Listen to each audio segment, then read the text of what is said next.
जसं एखादी गोष्ट खटपट करून मिळवावी लागते आणि मिळवण्याकरता प्रयत्न करावा लागतो, तसं देवसुद्धा मिळवण्याची वस्तू आहे असा एक गैरसमज आहे.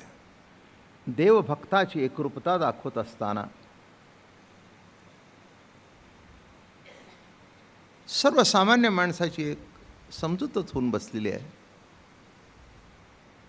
अमकं एक करा म्हणजे देव मिळेल, अमकं व्रत करा म्हणजे देव मिळेल. न लाही जे जपे न लाही जे तपे.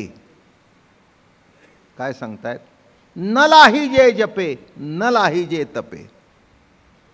जप करून मिळणार नाही, तप करून मिळणार नाही. मग कसा मिळणार? आम्हा असे सोपे गीती गाता. न करिता ध्यान न करिता धारणा, विठ्ठल कीर्तना माझी उभा. न करिता ध्यान न करिता धारणा. त्याच्याकरता निराळी काहीतरी वस्तू जशी मिळवण्याकरता बाजारात जावं लागतं, तसं परमात्म्याच्या प्राप्तव्याकरता, किंवा प्राप्तव्य शब्दसुद्धा अपुराच आहे, परमात्म्याच्या प्रतीतीकरता निराळं काही करायची आवश्यकता आहे असं नव्हे. आणि म्हणून या ठिकाणी काल जी आपली ओवी चालली होती, झाला स्वेच्छे विधी स्वैर झाली समाधी, दशे ये मोक्ष रिद्धी बैसो घापे. मराठी भाषेमध्ये स्वैर शब्द मोठा गमतीचा आहे. त्यांचं वागणं स्वैर आहे म्हणजे बेछूट आहे. एक पेड्याचं बॉक्स गच्च भरलेलं आहे, पेड्यावर पेढे, शेजारी पेढे, आजूबाजूला पेढे, असं पेड्याचं बॉक्स भरलेलं आहे. आता खालचा पेढा कोणाचा स्वाद घेतो? नाही, खालच्या पेढ्याला कसला वास येणार आहे, वरच्या पेढ्याला कसला वास येणार आहे? अरे इथून तिथून जर पेढा आहे तर पेढ्याचा वास घेणं हा प्रश्नच मिटला. पेढा आणि पेढ्याचा वास हे जर दोन नाहीत तर खालचा पेढा काय वरचा पेढा काय? तसं आत हारी काय बाहेर हारी काय, हारी इथे काय हारी तिथे काय, हा प्रश्न शिल्लक नाही. ना तरी आनंदाचा ठाव तो आपलाची की अनुभव, आता यावनी काय देवाण आहे. आनंदाचा ठाव जर तुम्ही असाल आणि आनंदकंद हा परमात्मा असेल तर आता निराळं कुठे पाहण्याची आवश्यकता नाही. जरा पुढे जाऊया. भलतेवतीने देवे भलतेने भक्त व्हावे, बैसला एतराणी अकर्मुहा. महाराज म्हणाले आता सर्व ठिकाणी तोच भरलेला आहे. कसा आहे? माणसं म्हणतात की आता काही कर्म करावं लागतं, केल्याशिवाय जमत नाही. अद्वैत सिद्धांतामध्ये काही करावं लागत नाही. ज्ञानोबांनी एकाच ओवीत उत्तर दिलं, क्रिया किरण साहे परी अद्वैती भक्ती आहे. हे अनुभवाचे जोगे नवे बोलायचे. क्रिया किरण साहे म्हणजे यत्किंचित सुद्धा, यत्किंचित सुद्धा.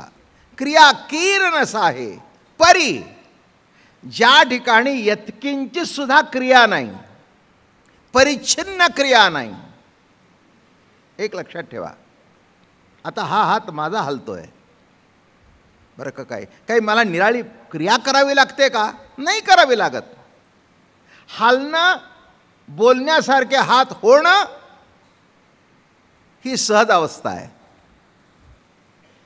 हाताला काही मी शिकवलं नाही की असं बोललं की असं हो, नाही. पण सहज या ज्ञानभक्ती सहज, सहज बघणं सहज, ऐकणं सहज, बोलणं सहज. बघा ना, सगळं सहज आहे. तुमचा श्वास सहज चाललाय म्हणून खटपट करायची गरज नाही. आणि अजून सांगू का, सहज चाललाय म्हणून चाललाय हे सुद्धा लक्षात येत नाही. इतकी क्रिया सहज आहे की श्वास चाललाय का हे सुद्धा लक्षात येत नाही. इतकी क्रिया सहज आहे. पण जेव्हा प्रत्येक पाऊल टाकताना खटपट करावी लागेल तेव्हा कळेल केवढा अवघड आहे.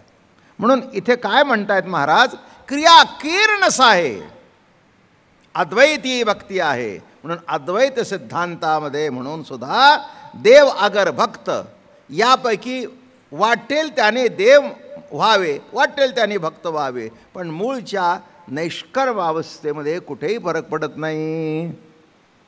हा इथे बसला म्हणून काही फरक पडत नाही, तो तिथे बसला म्हणून काही फरक पडत नाही, दोघंही एकच आहेत, नाही का? स्थानाला कुठे काही फरक पडायचं काही कारण नाही आहे. म्हणून या ठिकाणी महाराज म्हणाले, देवाची आद आठणी जवळ झाली आठणी. जरा जल्दी सांगू, आता थोडे दिवस राहिले, 26 तारखेपासून तर कीर्तनच आहेत, तेव्हा एक 5-6 दिवसाचंच अमृतानुभवाची प्रवचन राहिले, तेव्हा जेवढं जास्ती सांगता येईल तेवढे सांगू. अगदी संपेल असं काही नाही आहे, आणि संपवणं हा माझा स्वभाव नाही. कसं तरी आटपून टाकायचं आणि पाट्या टाकायचा हे मलाच खपत नाही. त्यामुळे जितकं नीटनेटकं सांगता येईल तितकं सांगण्याचा प्रयत्न करतो. देवभक्त रूपाने एक ईश्वरी चैतन्यच आहे, परमात्माच त्या रूपाने नटलेला आहे. देव आणि भक्त, आता उदाहरण द्यायची झाली तर कितीतरी देता येतील. तर मी मैसूर वगैरे गेला असाल तर चंदनाचं काम फार सुंदर दिसतं. मग त्या दुकानात जर गेला, आर्ट एम्पोरियममध्ये एका चंदनाच्या खोडाचा गणपती केलेला असतो, एका चंदनाच्या खोडाचा विष्णू केलेला असतो, एकाचा कृष्ण केलेला असतो, एखादा राधाकृष्ण केलेला असतो. अनेक आकाराचे गणपती असतात, अनेक रूपामध्ये कृष्ण असतो, कुठे राधाकृष्ण आहे, कुठे रांगताना कृष्ण आहे, असं सर्व आहे. पण सर्व चंदनच आहेत, एका लाकडापासूनच कोरलेले आहेत. तसे इथे देव ज्या मूळ स्वरूपातून आहे, भक्त सुद्धा त्या मूळ स्वरूपाचाच भाग आहे. याच्यामध्ये बायफर्गेशन करता येत नाही. फक्त सोंड आली, 4 हात आले, दुर्वा आली, मुषक वाहन आलं की गणपती. बरोबर आहे ना? 4 हात आले, सुदर्शन चक्र आलं, गदा आली, शंख आला, पद्म आला, विष्णू आला. 3 ठिकाणी वाकडा आहे, हातात बासरी आहे, कृष्ण झाला. पण हे सगळे एका लाकडाच्या ओंडक्यापासूनच. एक जो लाकडाचा ओंडका काढला, मग ज्या ज्या साईजच्या मूर्ती करायच्या ठरवलं, 6 इंचाची करायची, मग सगळे तुकडे त्याच एवढे केले. मग त्याच्यापासून जसं कोरलं, पण किती आकार बदलले तर मूळचा चंदनाचा वास तोच. असा नाही की विष्णूचा वास घेताना निराळा आला आणि गणपतीचा घेताना दुर्वांचा आला, नाही, चंदनाचाच. माझं बोलणं कळलं का? चंदनाचाच. याच्यात इथून तिथून फरक नाही. तसं देव काय, भक्त काय, हे दोन्ही एकरूपतेचं लक्षण आहे. म्हणून अद्वैत सिद्धांतामध्ये क्रिया किरणस आहे असं असून सुद्धा यत्किंचित सुद्धा परिच्छिन्न क्रिया तिथे प्रगट न होताना सुद्धा तिथे भक्ती आहे, हे अनुभवाच्या जोगे नव्हे बोलायचे. हे मी किती जरी तुम्हाला सांगितलं, ज्ञानोबराय म्हणाले, तैसे मी एक वाचून काय तया तया तयाही सकट नाही, हे 4थी भक्ती पाही माझी आतो. ज्याला खरं नाही, ज्याला खोटं नाही, ज्याला पाप नाही, ज्याला पुण्य नाही, असं जे वागणं ते स्वैर. तसं या ठिकाणी शब्द काय वापरला ज्ञानोबरायांनी? झाली स्वेच्छा विधी, स्वैर झाली समाधी. स्वैर म्हणजे व्यापक झाली.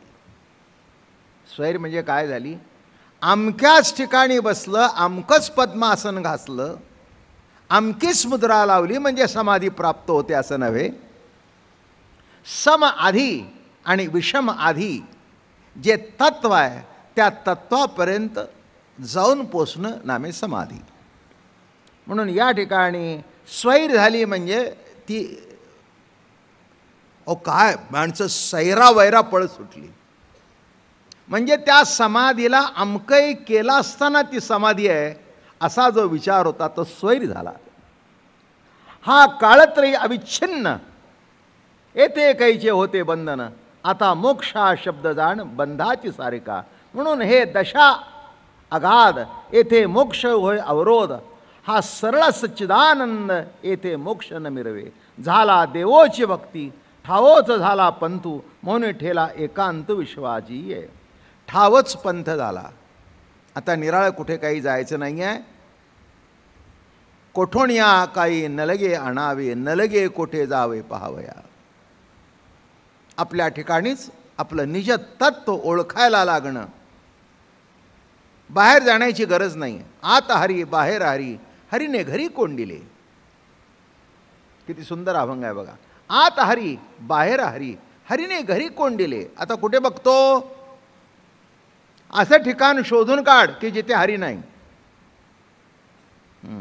मग हरी जर सर्व ठिकाणी आहे तर समाधीला अर्थ काय लागला. स्वैर झाली समाधी. समाधी हे अष्टांग योगातला शेवटचा भाग आहे, नाही का. ध्यान धारणा आसन मुद्रा अष्टांग, समाधी शेवटची अवस्था आहे. स्वैर झाली. सर्व ठिकाणी जर तो भरलेला आहे, ही प्रतीती जर ठासून तुमच्यात भरली तर आता समाधी कशा करता. म्हणून या ठिकाणी महाराज म्हणाले, आता ऐसे जे देवपण तोची भक्ता असे भक्तासी जो प्रत्यय तोची अंगे आपण देव, आणि भक्तपणाचा निर्वाह प्रत्यय मात्रची. भक्ताला काय प्रत्यय येतो तर सर्व ठिकाणी देव व्यापक ही प्रतीती येते. तोची अंगे आपण देव, आणि भक्तपणाचा निर्वाह प्रत्यय मात्रची. भक्तपणाचा निर्वाह सुद्धा प्रत्यय मात्र परमात्मा आहे. परमात्मा कोण आहे. प्रत्यय नाम सिद्धांत तत्व. म्हणून या ठिकाणी म्हणाले, तया प्रत्ययाचा स्वाद प्रत्ययची लाहे विशद, नाना दुनावे आनंदापणे.